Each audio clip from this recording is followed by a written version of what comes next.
Hello. Thank you, Kamal, Cecilia, Loring, and Alexa for this wonderful convening.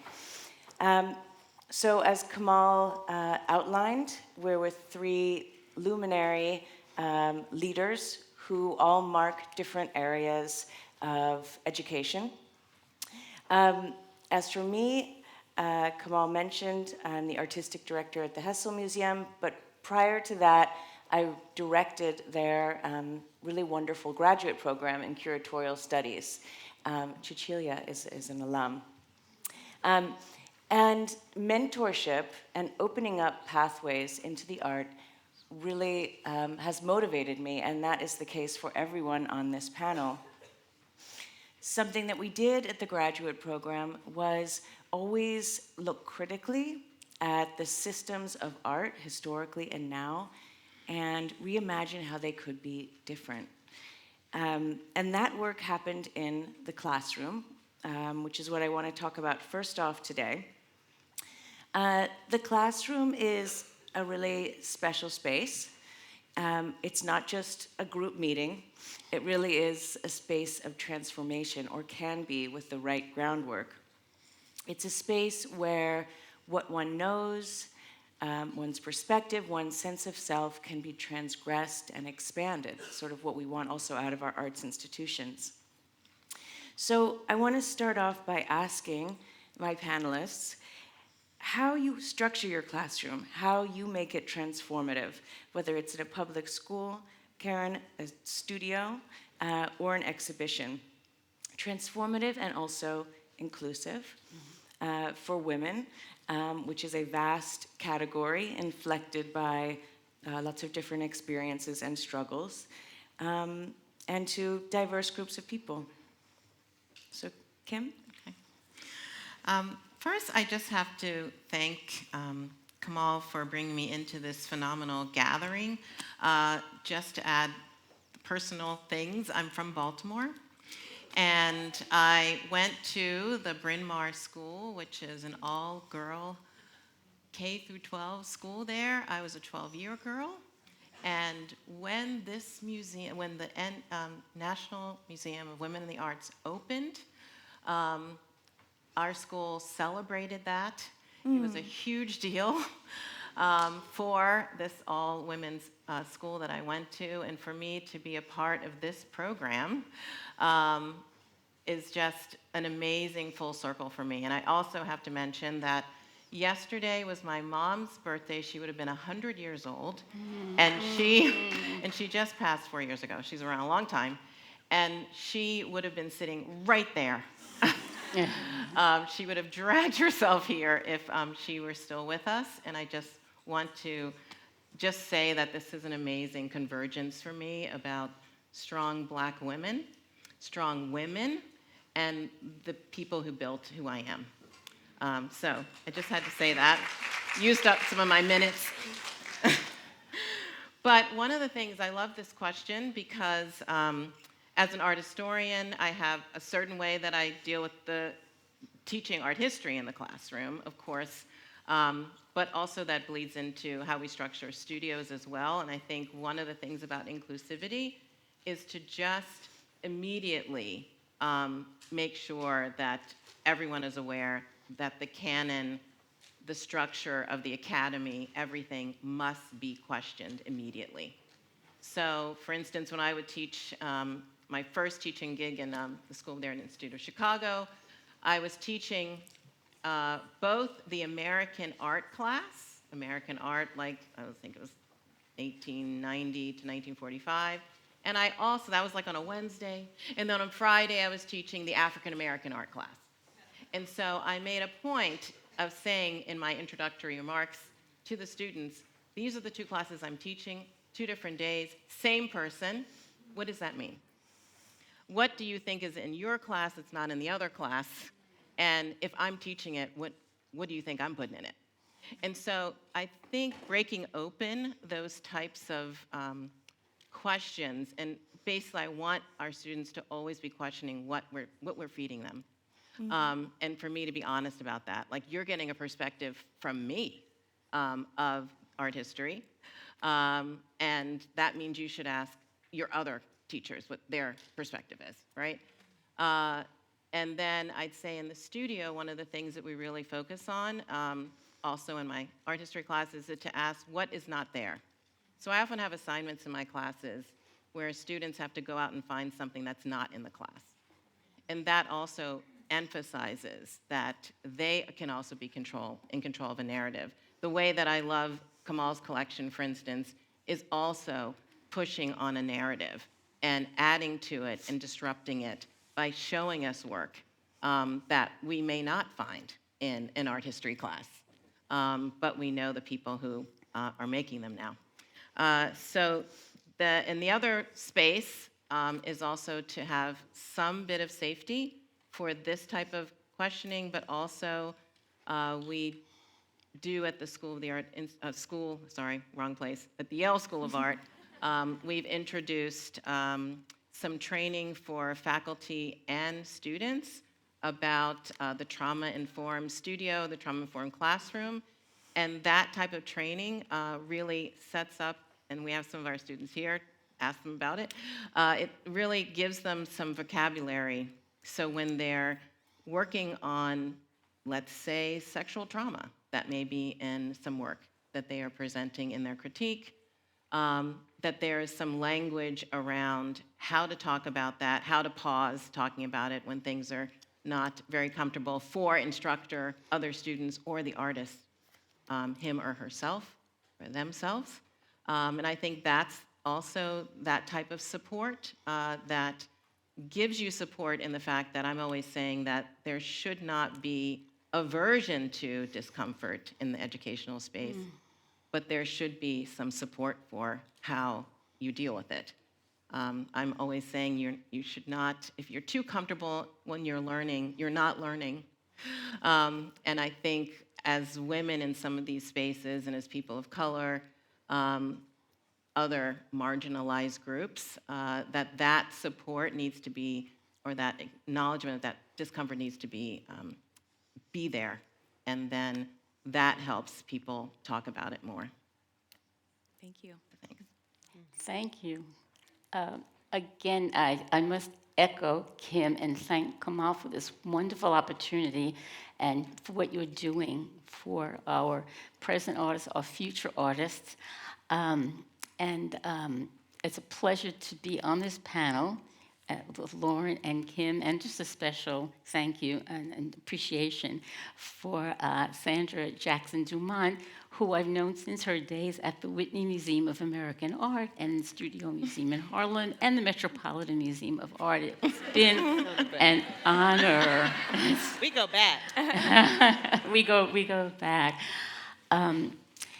I really represent the beginning of the pipeline because my audience has been elementary school students, but then in my role as director of visual arts, it's been visual arts educators K through 12. And what we always encourage, and I'm sure everyone agrees here, that to support our artists, we need to develop classrooms that are risk-free environments where students feel free to experiment, to explore, to share ideas, and to feel that their ideas are appreciated and welcome, even if they are diverse and even if there are uncomfortable conversations. It's really important, and I do believe that can be done at every grade level. The other part of this, of course, is to make sure that we are introducing, and I just want to say those words, diversity, equity, and inclusion, because it's nice to say them in a welcoming environment. Yes, please. And it's so important for us, of course, to bring in a diverse range of artists, not only looking at our population, but just in general. We want to introduce students to a wealth of artists. When we talk about marginalized groups, as you mentioned, Kim, what kind of goes by the sidelines are the fact that in most art classes, usually 50% of the students are young girls and women. And it's really important to recognize that as, yes, we want to focus on, different ethnic groups, different cultures, but we need to see the female identity as a marginalized group, unfortunately, in many cases. And how are we addressing that? Of course, by bringing in more women artists. I think also what makes it a really wonderful environment is when students realize what these artists mean to them. And we can think of that, I think of it in two ways. Number one, the artistry. What can our students learn from the process the artists go through, their practice? What can we learn about? We all know that artists are influenced by their environment. What can we then learn from whether the environment is the built environment, the natural environment, the socio-political environment? How are artists reacting to that environment, and what does that really mean to them?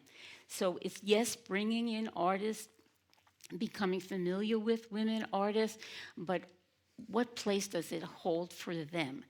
And I was there when that young man, when that young man did say, I did not know that the women could make artwork.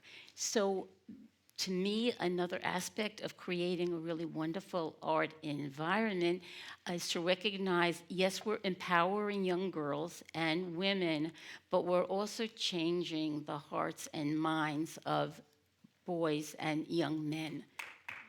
I think that's really important. I did want to mention something about this.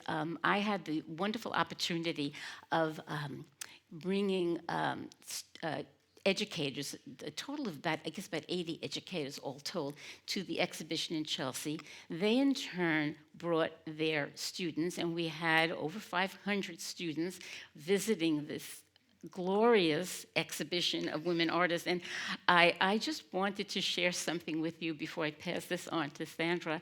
And the students came, they looked at art, they had engaging conversations with challenging works of art, but abstract expressionist art, as Kamal has noted in her book, frees us in a way to speak about art in a different way.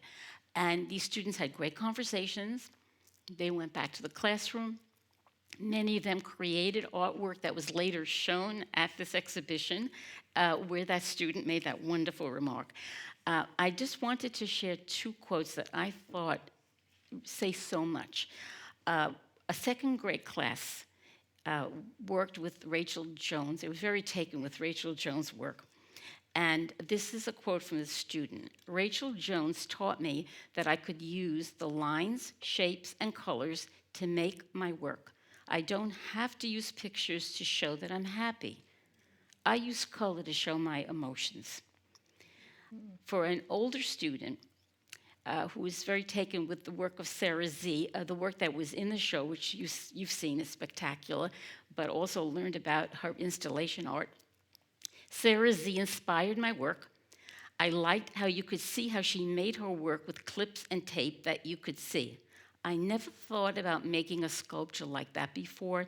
She made me feel free to try something new. I think that's just wonderful. Thank you.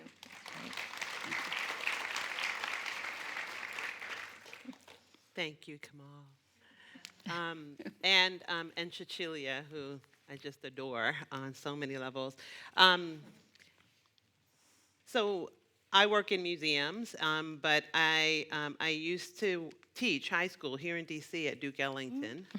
And I went to Howard, if you know, you know, for graduate school. And so this city is such an interesting place to be having this conversation. When I think about museums or I think about education, I also think about kind of what we call the classroom. What is the definition of a classroom? Where do we find these spaces? And my current research is centered on kind of like where people learn to think.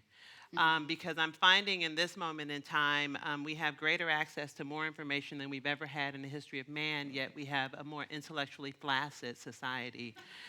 And we've monetized ignorance in ways that I think is kind of challenging at best. And so when I think about museums and I think about art and culture, I'm thinking about places that are public, places where people can experience the learning process without the kind of structures we see in formal environments. And so the partnership between formal academia and informal museum spaces is really important.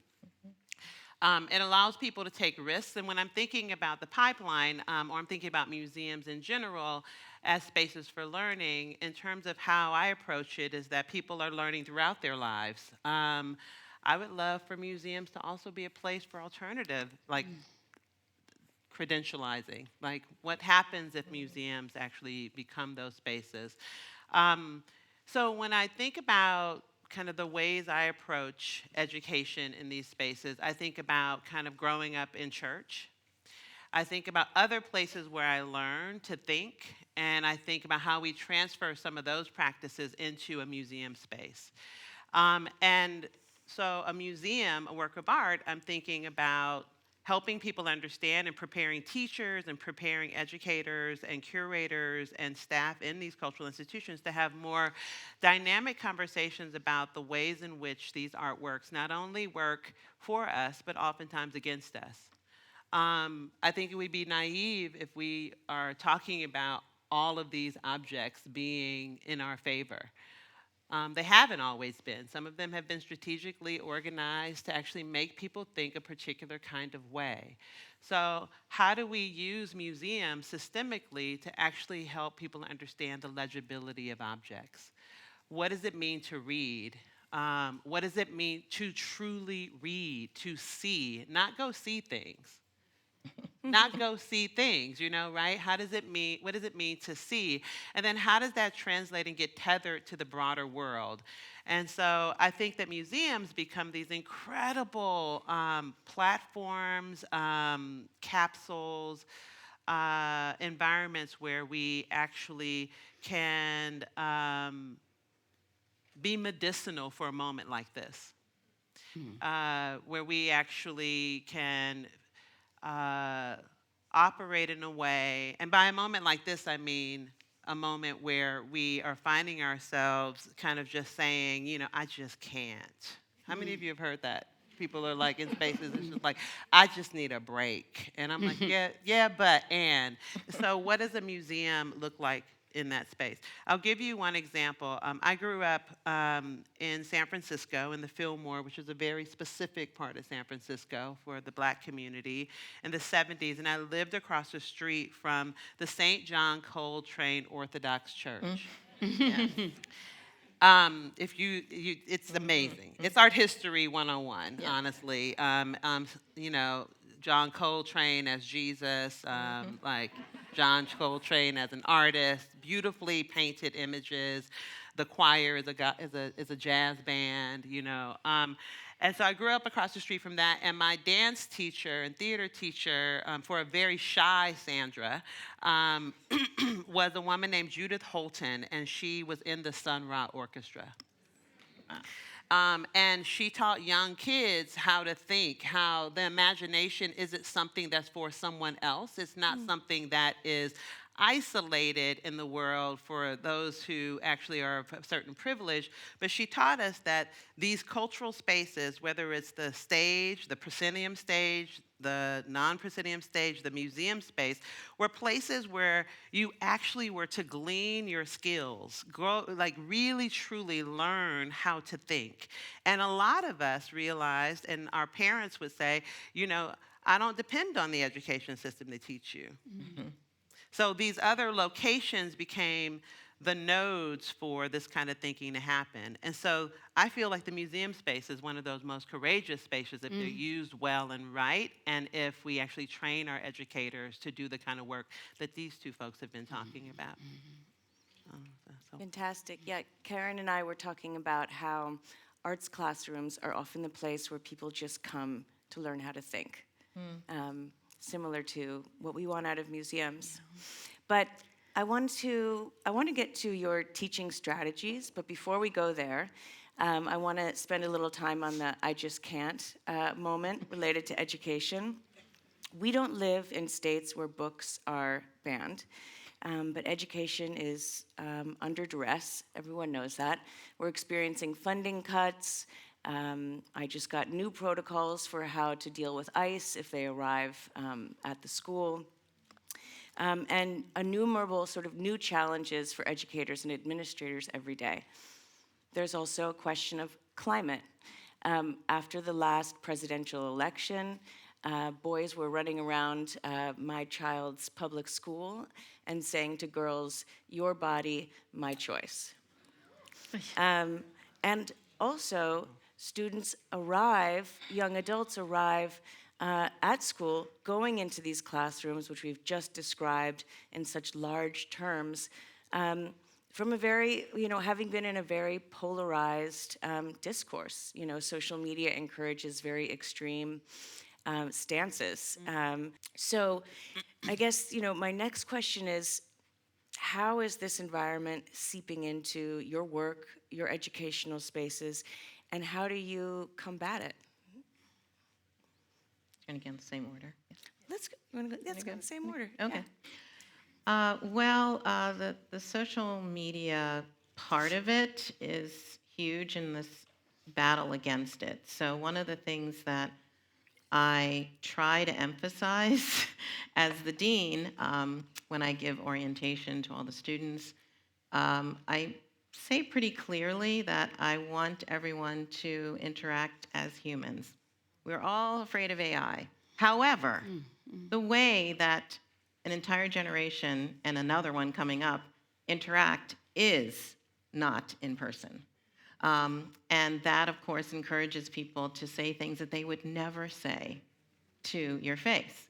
And so that is something that I feel in my classroom. Of course, the studio is in person.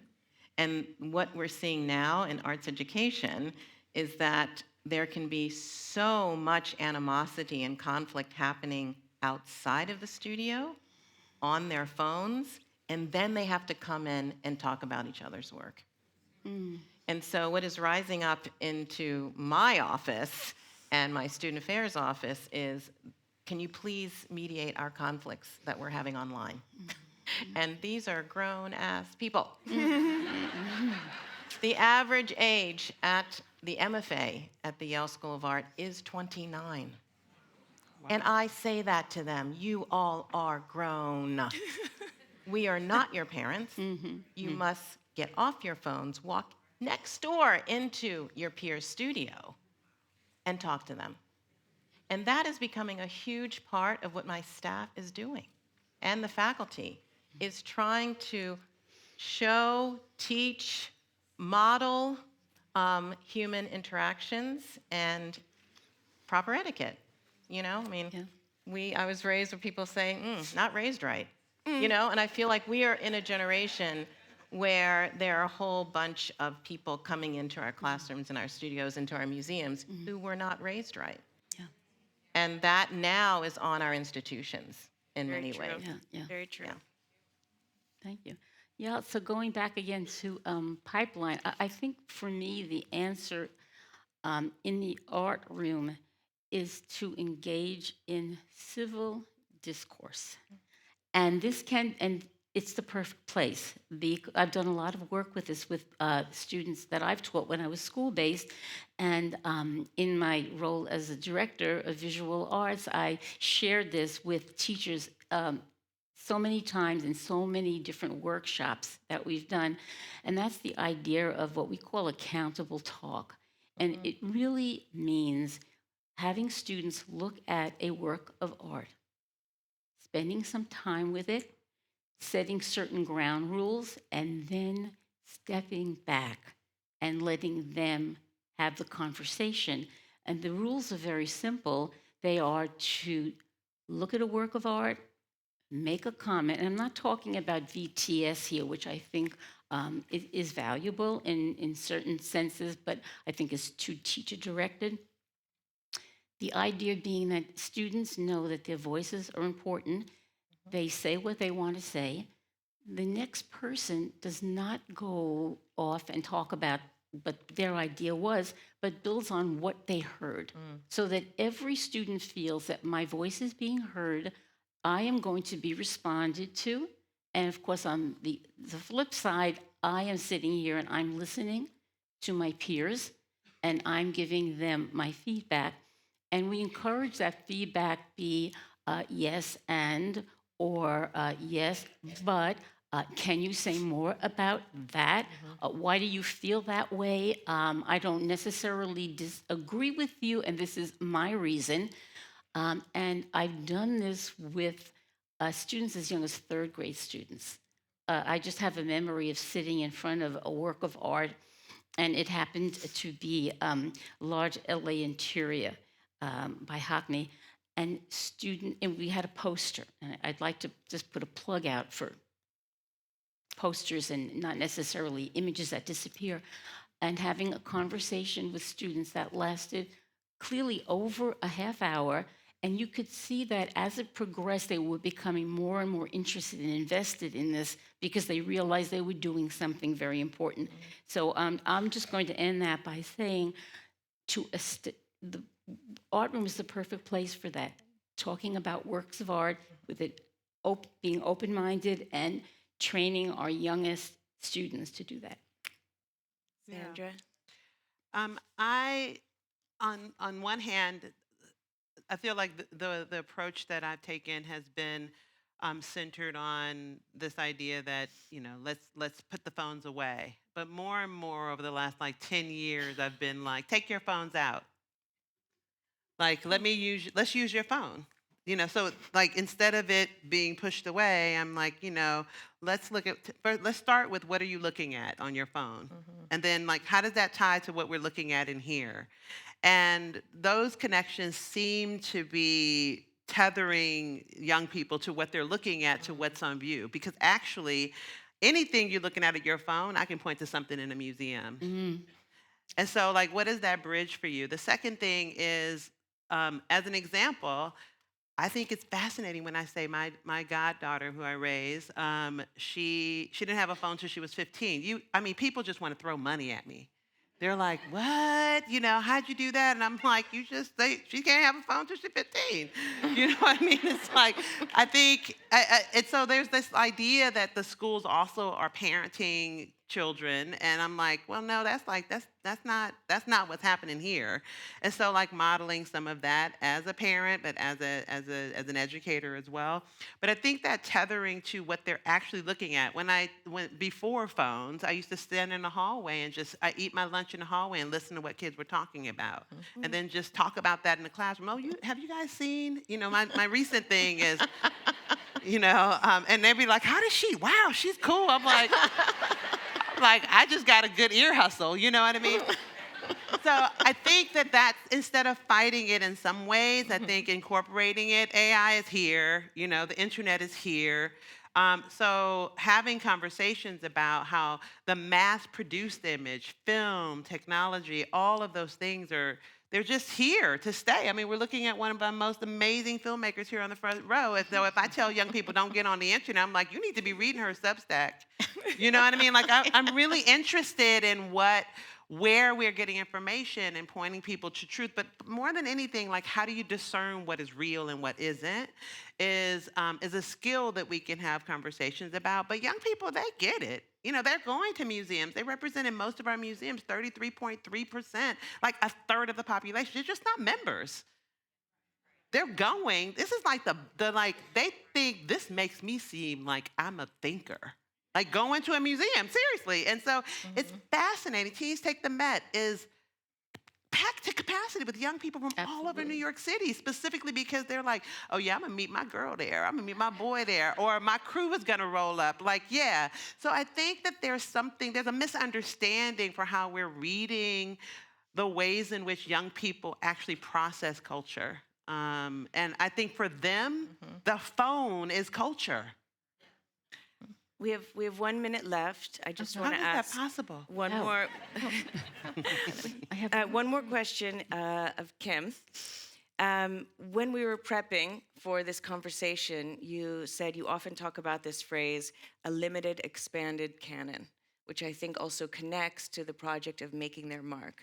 And I was just wondering if you could speak about what you mean and how you address that in teaching. Well, I have to go back to my educational experience a little bit. Many of you know Racing Art History is probably what you know me the most about. And I like to tell the origin story of that, which I haven't started until I started going back to Yale. And it was a manila folder that I had created every time I was told something or someone didn't exist in the art world. I would go and find it. And these are in my seminars that I had at Yale when I was in the Ph.D. program there in the history of art. And this was in the late 80s, early 90s. And so that manila folder and bell hooks were like these lifelines for me in a program where I was, I think there were only 2 of us, people of color, in that program at that time. And that eventually became the book Racing Art History. I mean, there are many more things in that folder. I still have it. And I kind of think of that folder, I often describe it as being something that was, of discovery, of research. It was of truth for me, and it also, I'd have to say, was of vengeance. And I think that led me on the path as an educator to think about this canon, and also, as I keep saying, the construction of what we're presented. It really depends on who you are, right? And so what I mean by the expanded canon, so when I'm teaching a class, that class on African American art, or a class on public art that I teach, I'm presenting my canon as well, right? Like my injection, my construction. And then as we try to expand the canon, we always get there's not enough room to cover everything. So then within a decade or so, we have a very small thing these are the important Black artists, These are the important women artists. So when we're expanding the canon, like, George O'Keeffe was what I was teaching in my American art class, And of course, Romar Bearden was like, really important for me to put in my American art class. So that's what I mean, is that we still have to be aware, even as the change makers, what we are actually doing as well. And that goes back to like telling your students, keep looking, keep looking, keep looking. So one of the things I'm always saying now, especially on campus, is that what I learned at Yale as a graduate student was so much about art history, but a lot about privilege and absence.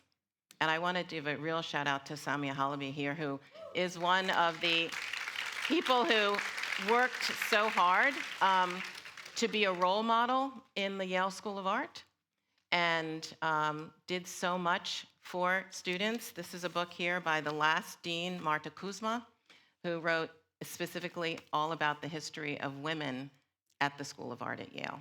And there's quite a bit about you there. And I hope I get to meet you when we finish this. It would be great. I know. I know. You talk about it in here, and I have to say, I meet many alums. Most of the women alums that I meet from the Yale School of Art, especially from, let's say, let's say most of them. I won't even could do a cutoff. Not only as a woman, but as a Palestinian, Yes. as a political person. Absolutely. And I understand that. I'm trying really hard. But it's listening to those stories, so I feel like being able, and that's what Marta did here, but also understanding how important that you stuck there for a long time to be a role model.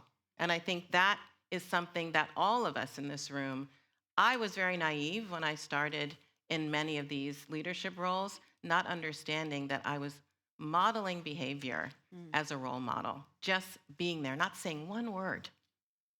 Not saying one word was important, just to be there.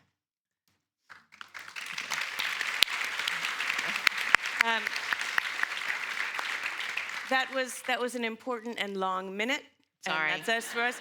Thank you all so much. Thank you all. Thank you.